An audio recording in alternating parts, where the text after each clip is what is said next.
Welcome to Behind the Bookshelf podcast. I'm your host, Emily Vale. This is a place where we hold a candle flame to pages, get the inside scoop from published authors and other industry professionals. Here you'll learn the inspiration behind stories, get to know the author, learn their process, and be part of relevant conversations around literature. Take a seat, grab a book. We're going behind the bookshelf.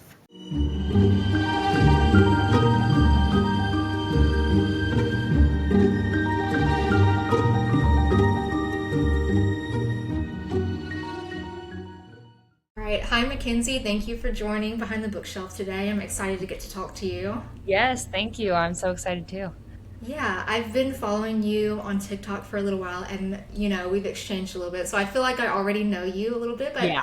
I'm excited to get to know more. So the first thing that I want to ask you, we know that Ask Me to Stay is your debut novel. Yes. Yep. So what was the inspo behind Ask Me to Stay? The biggest thing was I was in such a reading rut and I was like fresh in the postpartum trenches. And I read a book called Every Summer After by Carly Fortune. I don't know if you've heard of that. It was a romance book and it inspired me so much because it was the first book I had finished in so long. And I was like, oh, you know what? I'm going to sit down and I'm going to write something. And I was like, well, what am I going to write about? And the first thing that came to my head was something a guy had actually said to me in high school. We were really close friends and he was leaving for the army. And he said that he would try until he died to get me. And of course, it's not happening now because I'm married and stuff, but I thought that was so like romantic and what a good line. Yeah, it's And something that so sticks with you. yeah, exactly. And it was so random. And I was like, I'm going to build a whole world around that. So that's what I did. I just started typing and I built a whole thing around it. I love that. I feel like and I love to ask people this because it can be the tiniest thing. It can be an accumulation of things that inspire a book. And I have heard you say, because I follow you on TikTok, Yeah. so I've seen you say that before. And I kind of have a similar story. You read this book and then it triggered the idea for you to write. Yeah. So have you always been a storyteller in some capacity? Oh yeah, for sure. It honestly originated with me wanting to become an actress. I literally had wanted to since as long as I can remember, and a lot of that kind of went into writing too. But my main focus was acting for a long time, and then um, it's still an aspiration of mine, but not right now. And so, but I've always created stories. I wrote scripts, poetry, songs, all of that throughout my entire life. So it's always been a huge part of just me in general. Like, I feel like it's literally just me. Storytelling is who I am for sure. I find that with a lot of authors is, for the most part, I feel like a lot of them are like, I've been writing ever since I was in elementary school. I made my own book and stapled it together. Yep. Or like you've been a storyteller in some other way, whether it is another art form such as acting or just creating physical art. And so with that being said, you've done a short film before. I think I've seen a snippet of it, Yeah, right? yeah, yep, Okay. I did. Yeah, it was like right after I graduated high school. That was so fun. And that honestly really sparked my interest in writing in general too, because I got to see the behind the scenes of what went on in the characters' minds and what the director was thinking and how much storytelling goes into even such simple scripts. Because that short film I did, I think in total there was only like 20 lines throughout 20 minutes of filming. And so it wasn't a lot, and there was so much behind the scenes of that, and that happens in books too. There's so much going on in the characters' minds and you have to think about it so in depth. And so honestly that really got me interested in writing books too. Yeah, I've spoken to a couple different screenwriters, and they've told me that like obviously there's a correlation between like screenwriting and writing for fiction, but I've heard with like screenwriting it's so condensed versus like the way that book like novels are formatted. Yeah. And so it's kind of funny. I write very condensed, and this is not a question that like I listed on here, but do you find yourself that you have kind of started in that area where it was like a little bit more in acting and film, that maybe your writing at first reflected the way that you approached it with screenwriting, maybe? Or 100%. Because the first ever thing I had fully finished in the writing realm was a script. And that honestly deterred me from writing a book because you have to condense it so much that I was like, oh, well, I can barely write a script. I don't know how I would write a novel. And so I really pushed writing a book away because of that. And I'm obviously glad I didn't, but yeah, it's very, very different. yeah, it was a little bit of a, yeah, it was different, but I'm sure like in hindsight, like that helped you Yeah, actually. no, it helps with my dialogue because I feel like a lot of writers do struggle with dialogue the most. Yeah. And I definitely feel like it's maybe one of my stronger suits only because I had previously worked a lot on dialogue. Right. That's cool. That's good to know. So we're gonna pivot here onto our next question, being that you write in romance. Do you have a favorite type of romance to write? I know there are so many different kinds, or is it like a battle between a few? It's honestly, I wish I had a good answer for it, but honestly, I don't have a preference. I love all of it. I love the cheesy. I love the super serious. I love happy endings. I love sad endings. I wish I liked, like, I'm so bad at choosing between things. I wish I liked something so specifically. But I mean, I definitely would say I love a good friends to lovers. I think that might be my favorite if I had to choose. Because I love having a built in relationship already and then going into something more. I think it's really exciting. So if I had to choose, I think that's what I would. But I definitely have a very broad liking to everything. So, and that goes outside of romance too. I love and I would love to dive into maybe even dystopian or thrillers or horror like you um, in the future. But I'm trying to have one focus right now so I don't go too all over the place. Yeah, I feel you. But to that point, romance exists across every genre. Exactly. Yeah. So you could very well, I mean, let's use Rebecca Yarros, for example. She was Mhm. doing what contemporary romance, and then she pivoted to the Fourth Wing series, which is Right. romantasy. And, Mhm. I think that you do have so much freedom there. And I do like that answer that you're not like limiting yourself to this super, super niche. Mhm. Um, because I think, yeah, there are so many possibilities when it comes to romance. So why not explore it? Yeah. Yeah, for sure. And so asked me to stay. I was looking at the Amazon listing. Friends to Lovers is one of them, right? Yeah. Is it also Second Chance or is it Yeah. just Friends? Okay. Yep. Yep. It's friends to lovers, but it's also second chances because it is two timelines.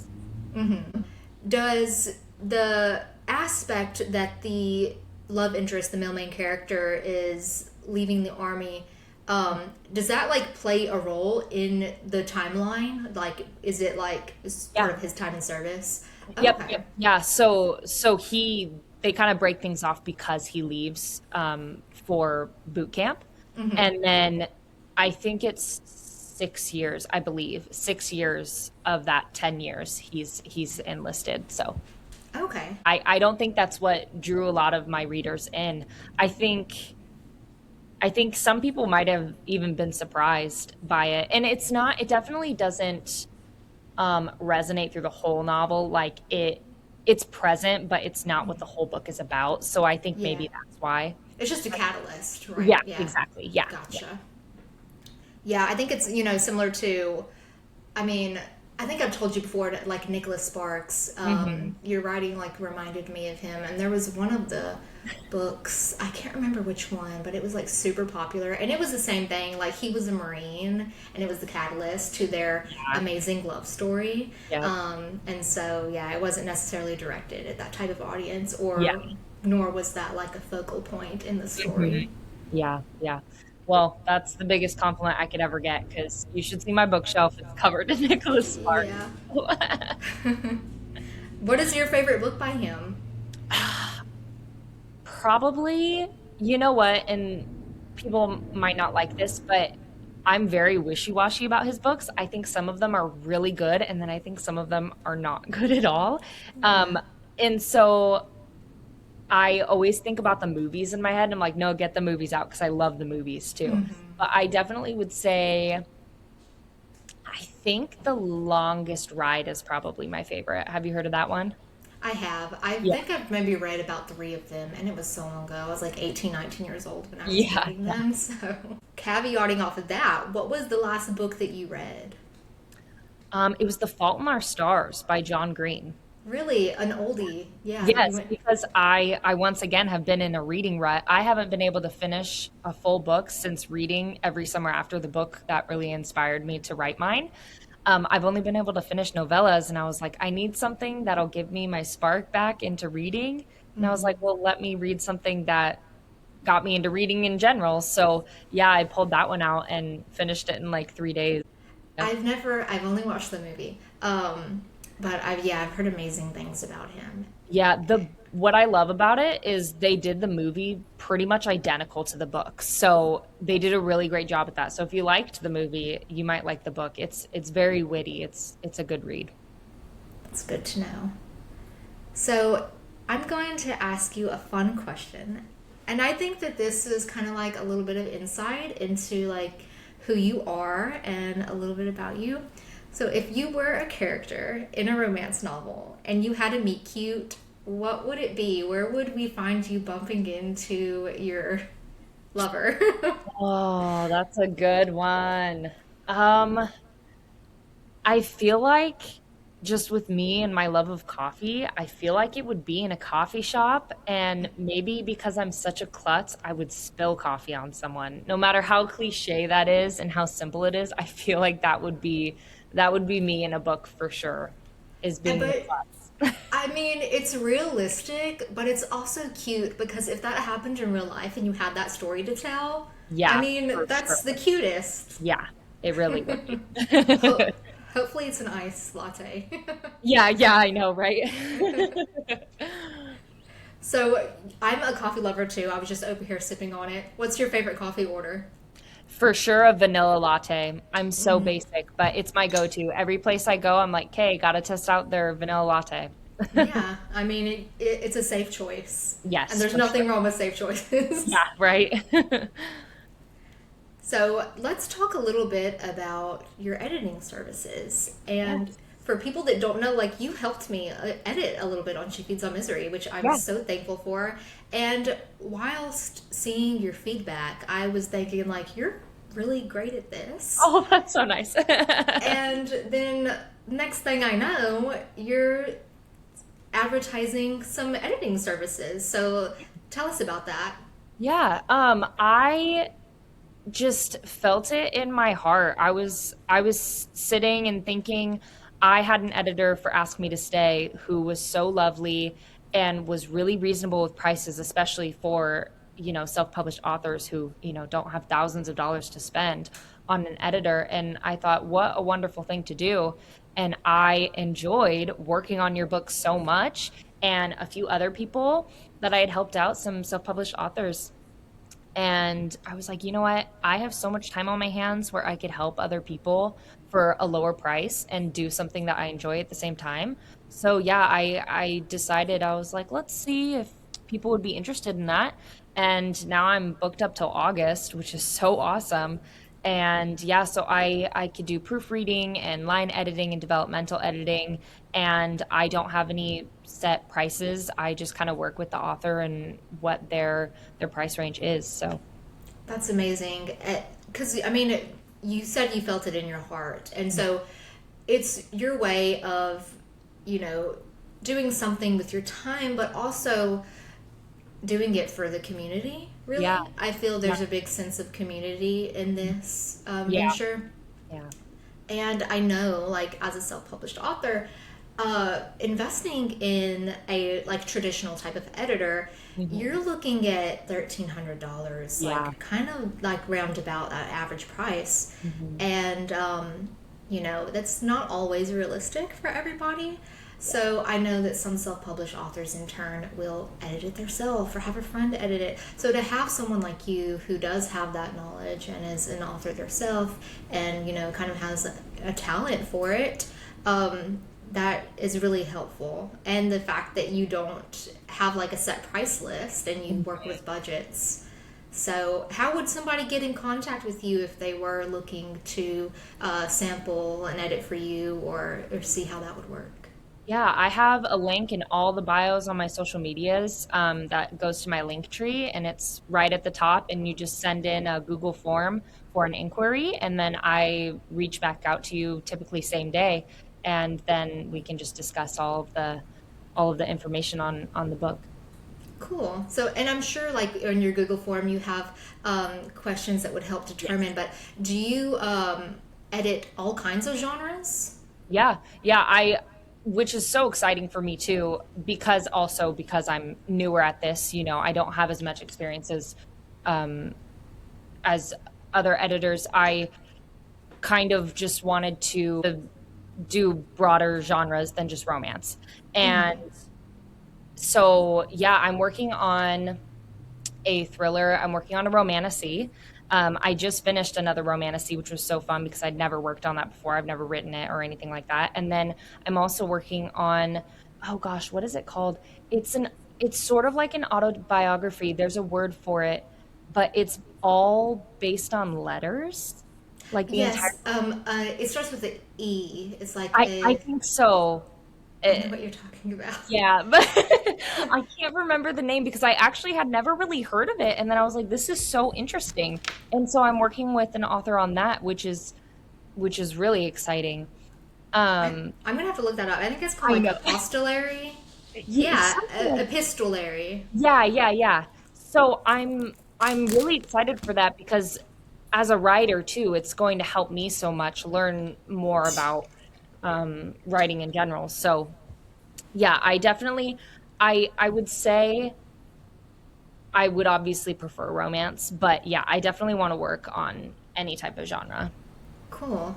Well, thank you for sharing that with us and for like offering those editing services to begin with. Yeah.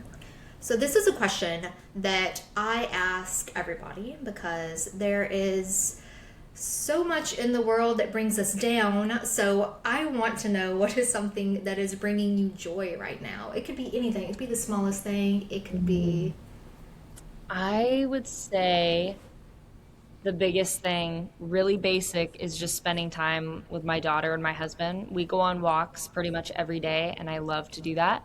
And it's such a simple thing, and it's the same thing every time you just walk, but I love doing that with my family. So I definitely say that's the thing that brings me the most joy right now. I love that. And I mean quality time. We take it for granted so often. Exactly. Yeah. So it's Yeah. important to kind of sit in those moments presently. hmm And where you're in Oregon, correct? Washington, actually. Washington. Yeah, but Okay. like right on the border, so like 20 minutes and I'm in Oregon, so it's right there.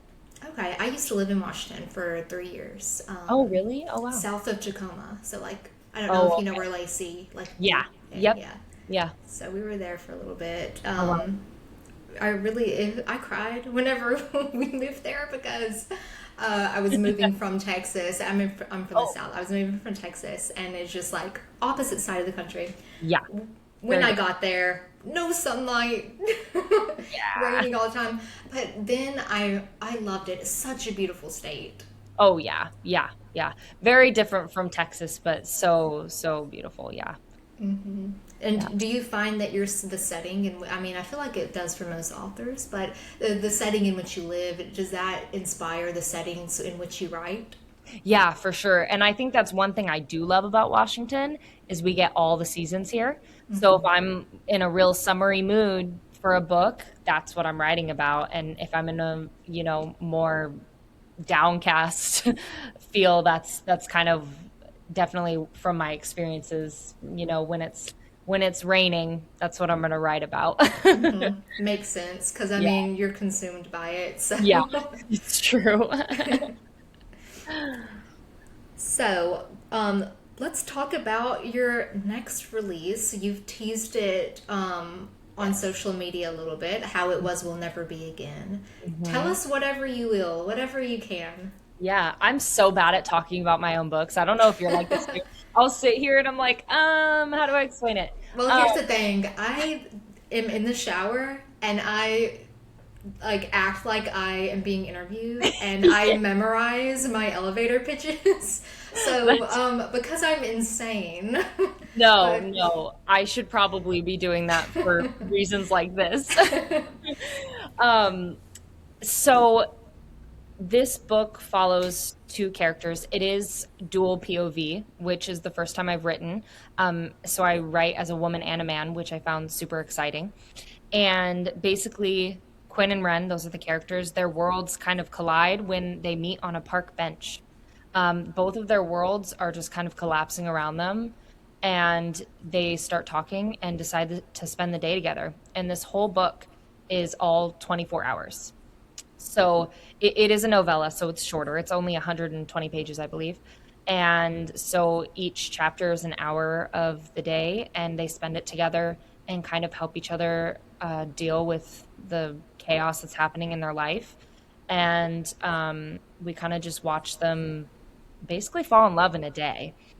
And yeah, it's just kind of supposed to be this really inspirational book, but it also talks a lot about loss and healing and faith a bit too. Not like preaching or anything, but yeah, it's definitely my favorite thing that I've written as well. yeah, I mean, with grief and loss, I mean, that Mhm. is a connector, and Yeah. even and faith helps people heal Hmm. from that. So I understand how that could be a component. Hmm. And I enjoy how, because it's in 24 hours, so you're limited there. The book that I wrote, it happens in the span of like 3-ish days, and Yeah. so Yeah. that was forced some condensing as well, Yeah. in my opinion.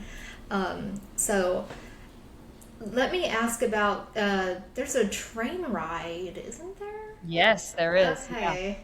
Because Yeah. I was thinking the park bench, I was thinking it was the bench on the train. So the train ride is another component. Yes, yeah. Okay. They meet, they start on a bench in a park in a wildlife reserve, and then they when they decide to spend their day together, they hop on a train and go to the beach. So it Exciting. also is beach elements in there.